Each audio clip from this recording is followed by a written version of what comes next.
Good day, I'm Lorraine Mendez, and this is your JIS News for Tuesday, November 3. The Ministry of Health and Wellness says it will be increasing its vector control program to minimize the threat and risk of dengue in light of continuous rainfall across the country. Portfolio Minister Dr. Christopher Tufton says an expanded fleet of vector control vehicles and workers will be deployed in communities.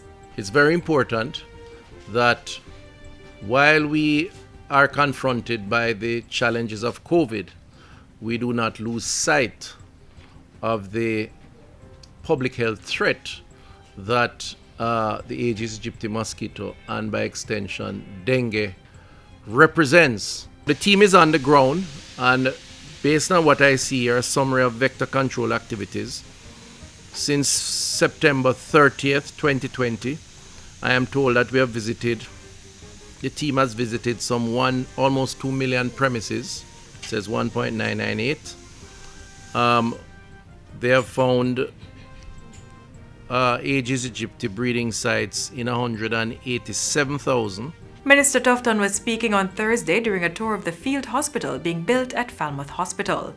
He said it was important that all Jamaicans play their part by searching for and destroying mosquito breeding sites in and around homes and properly covering water stored for use.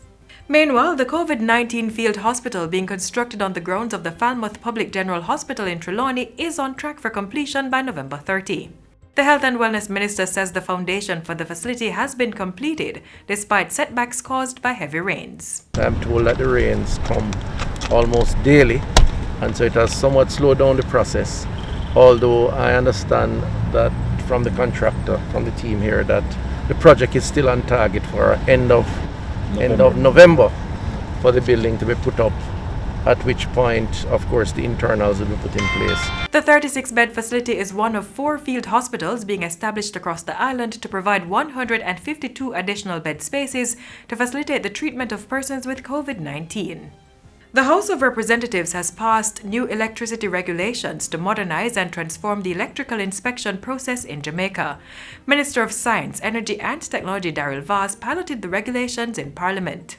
The regulations aim at digitizing, modernizing and transforming the electrical inspection process and seek to increase regulatory efficiency in relation to electricians. Offenders can be fined or imprisoned for breaching certain offenses outlined in the regulations. Regulation 39 creates the offense where an inspector certified premises that he has not visited or found to be in breach of the specification.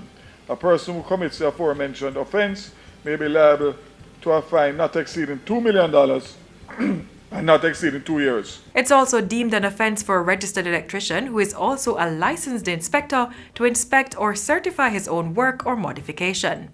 A person who engages in this practice may be liable to a fine not exceeding $5 million or imprisonment not exceeding 2 years. The regulations clarify, however, that a registered electrician can be authorized to also carry out functions as a licensed inspector. Minister Vaz says persons can also be fined up to $5 million or face imprisonment not exceeding 2 years for working without a license or being registered or for connecting to the country's electricity system without a compliance certificate. The Gun Court Division of the island's judiciary system is on course to completely clearing its case backlog by June of next year. Chief Justice Brian Sykes says the reports indicate that the Gun Court has been performing well due to increased focus on hearing date certainty and reducing the number of matters set per day. So what that means is that by June 2021, the cases that will be tried are cases that came into the court either in late 2020 or early 2021. So that is something of significance that is happening there. Justice Sykes was speaking recently during a conversation with the judiciary. The Gun Court is the branch of the judicial system that tries criminal cases involving possession or illegal use of firearms or ammunition. And finally, the Transport Authority is extending its deadline for the submission of police records for new applicants to December 31, 2020.